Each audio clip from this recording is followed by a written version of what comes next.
Bonjour et bienvenue dans le Monter son Business Show. Aujourd'hui, nous allons parler de différentes choses. On va parler de l'emailing, de comment convaincre concrètement vos prospects et clients via l'email, mais on va aussi parler de Nicolas Sarkozy et de mouches. C'est parti!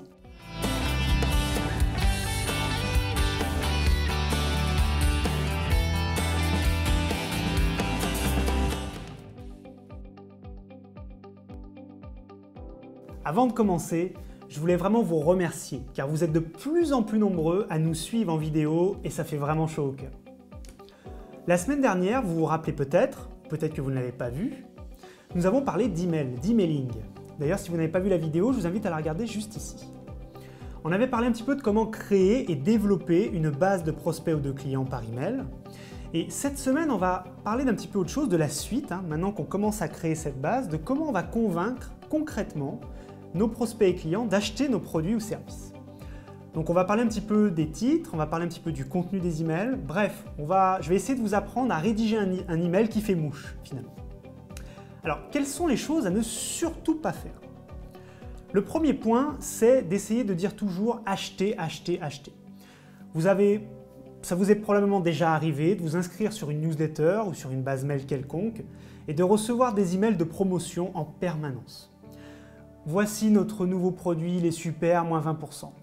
Voici une nouvelle offre exceptionnelle que vous n'aurez qu'aujourd'hui, etc., etc. Est-ce que ça vous donne réellement envie d'acheter?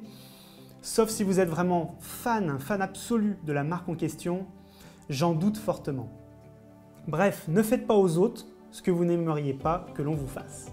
Une autre chose à ne surtout pas faire, c'est de ne pas répondre ou de ne pas écouter vos clients.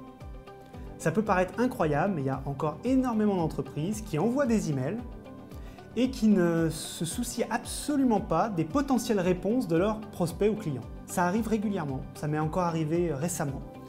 Donc essayez d'éviter ce genre de choses, car vous imaginez bien qu'un potentiel client qui vous envoie un mail et qui n'a aucune réponse, ça ne lui donne pas réellement envie d'acheter chez vous et de vous recontacter dans le futur. Donc évitez cela. D'ailleurs, j'attire votre attention sur un point très particulier par rapport à ça, la fameuse adresse no reply ou ne pas répondre, ne répond pas. Bref, certaines entreprises utilisent un email de cette tendance-là, c'est écrit clairement noreply@nomdelentreprise.com par exemple. Donc en fait, qu'est-ce qu'elles disent en utilisant cet email-là? Concrètement, on ne vous répondra pas. Voilà, ça ne sert à rien de nous répondre, de toute façon, on ne répondra pas. Donc vous imaginez bien qu'en termes d'image, c'est très très moyen. Évitez ce genre de choses. Maintenant, j'aimerais vous parler d'un petit peu des choses qu'il faut faire pour réussir à convaincre vos clients et prospects par email. La première chose, c'est d'être humain, j'ai envie de dire. C'est d'essayer de réellement créer une relation avec vos clients et prospects, de ne pas être là à tout de suite vouloir leur vendre votre produit ou service, apporter de la valeur ajoutée. Pourquoi ils se sont inscrits chez vous? Parce qu'ils ont envie d'avoir des informations, ils ont envie d'être éduqués peut-être sur un sujet particulier, ils ont envie d'en savoir plus, ils ont envie d'être informés sur ce que vous pouvez leur apporter. Donc apportez-leur ces informations avant de vouloir éventuellement leur vendre vos produits ou services. J'aime dire qu'il est important d'envoyer au moins 2 ou 3 emails vraiment purement informatifs avant d'essayer d'envoyer un email vraiment commercial à votre base. Vous verrez, les résultats seront très intéressants, vous aurez de meilleurs taux d'ouverture, les gens vont cliquer sur vos liens et potentiellement vous aurez un meilleur retour sur investissement à la fin puisqu'il y aura plus de gens qui achèteront chez vous plutôt que chez vos concurrents qui se contentent d'envoyer ce qu'on appelle du push, de vraiment forcer sur la vente, la vente, la vente. L'autre point crucial que vous devez mettre en place absolument, c'est de tenter d'identifier les problèmes qu'ont vos prospects ou clients. Ceux qui vous suivent ont toujours des problèmes dans leur activité. S'ils se sont inscrits à votre base mail, c'est qu'ils ont envie d'avoir des informations concrètes qui vont les aider à régler leurs problèmes. Donc n'hésitez pas à leur poser des questions, tout simplement. Un email qui pose une question, voilà, je sais que vous êtes inscrit depuis 15 jours par exemple. Quels sont vos besoins? En quoi puis-je vous aider? Qu'est-ce qui vous intéresserait? Ça, vous pouvez le faire en plus assez facilement avec les outils que je vous liste sous la vidéo, dans les commentaires, dans l'article. Vous verrez qu'il y a beaucoup d'outils qui font l'option qu'on appelle autorépondeur, qui permet d'envoyer des emails séquentiels. Donc vous pouvez dire par exemple, j'envoie un email tous les deux à J+2 après l'inscription, un autre email à J+7, etc. Ça vous permet d'automatiser un petit peu les choses, car évidemment, quand vous allez avoir des milliers d'emails, il sera difficile de vraiment faire du one-to-one, vraiment de répondre en direct.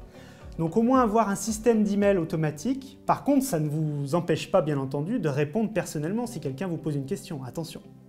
Une fois que vous avez travaillé un petit peu sur cette relation humaine, que vous avez vraiment créé quelque chose, un lien entre vous et vos prospects, vous allez pouvoir commencer, si vous le souhaitez, si vous avez vraiment des choses, des produits ou des services à vendre, à de temps en temps faire une offre vraiment intéressante pour ces prospects. Alors là, ce que je vous invite à faire, c'est vraiment faire quelque chose d'exceptionnel, même si j'aime pas trop ce terme puisqu'il est très galvaudé, mais vraiment de faire quelque chose qu'il aura du mal à refuser. Voilà, vraiment une offre intéressante, utile, qui est en rapport avec les problèmes qu'il vous a peut-être donné au préalable, dans les réponses aux emails qu'il a pu vous faire. Bref, quelque chose qui va vraiment lui plaire, il n'aura qu'une envie, c'est cliquer sur acheter. Donc que ce soit du conseil, du service ou un produit très spécifique. Donc c'est à ce moment-là, au bout d'un moment, quand vous avez vraiment créé cette relation, vous allez pouvoir commencer à vendre concrètement vos produits et services.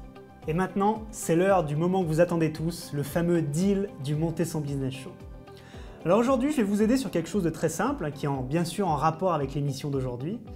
Ce que je vous propose de faire, dans les commentaires de l'article sur montersonbusiness.com, vous avez le lien ci-dessous, de m'envoyer les exemples d'emails que vous envoyez aujourd'hui à vos prospects ou clients, également avec les titres. Envoyez-moi les titres et le contenu des emails.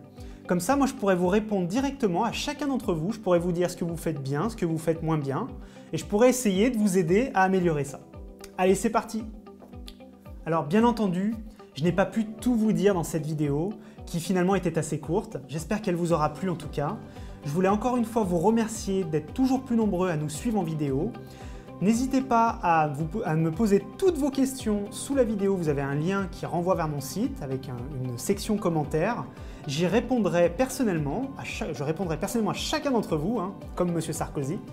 Et je vous souhaite une très bonne semaine et je vous dis à lundi prochain pour le prochain Monter son Business Show.